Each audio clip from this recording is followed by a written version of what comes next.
আর একটা খবর দিই আপনাদের, দেখভাল করছেন না গাড়ির, কলকাতার রাস্তায় গাড়ি খারাপ হলেই জরিমানা। ধাক্কা লাগতেই গাড়িতে রাস্তা আটকে তর্কাতর্কি, অন্তত ৫,০০০ টাকা ফাইন হতে পারে।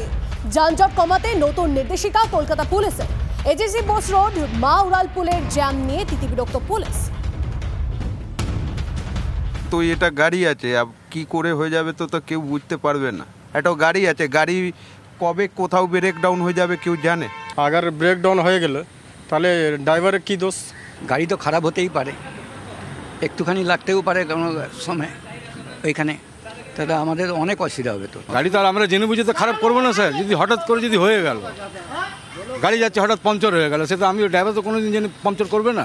গাড়ি যেখানে সেখানে খারাপ হতে পারে, আমরা চলতে গেলে আমাদেরও হোঁচটকে যেখানে সেখানে আমরাও পড়ে যেতে পারি, তো গাড়িও খারাপ হতে পারে। ইলেকট্রনিক জিনিস তো খারাপ হতেই পারে। তো এটার জন্য প্রশাসনে কিছু করা উচিত। এটা একদম টোটালি একদম বাজে করেছে এটাকে, জিনিসটাকে। মা এবং এজেসি বোস ফ্লাইওভারের উপরে এবার গাড়ি যদি কোনো কারণে ব্রেকডাউন হয় কিংবা কোনো গাড়ির সাথে কোনো গাড়ির ধাক্কা লাগার ফলে যদি কোনো রকম তর্ক বা বাদানুবাদে জড়িয়ে পড়ে চালকেরা, তাহলে সেক্ষেত্রে এবার কলকাতা পুলিশের তরফ থেকে কড়া জরিমানা ধার্য করা হয়েছে। কলকাতা পুলিশের এক্স হ্যান্ডেলে স্পষ্টত জানিয়ে দেওয়া হয়েছে, যাতে এই মা বা এজেসি বোস ফ্লাইওভারের উপর এই ধরনের যদি কোনো ঘটনা ঘটে থাকে, তাহলে ৫,০০০ টাকা জরিমানা দিতে হবে সেই গাড়ির চালকদেরকে।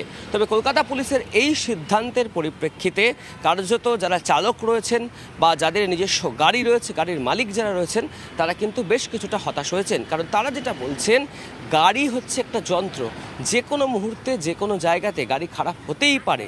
তার জন্য এই ৫,০০০ টাকার জরিমানা বা এই জরিমানার যে অঙ্ক, সেটা একটু বাড়াবাড়ি বা সেটা একটু বেশি হয়েছে বলে মনে করছেন চালক এবং যারা গাড়ি নিয়ে নিত্য যাতায়াত করেন সেই সমস্ত মানুষেরা।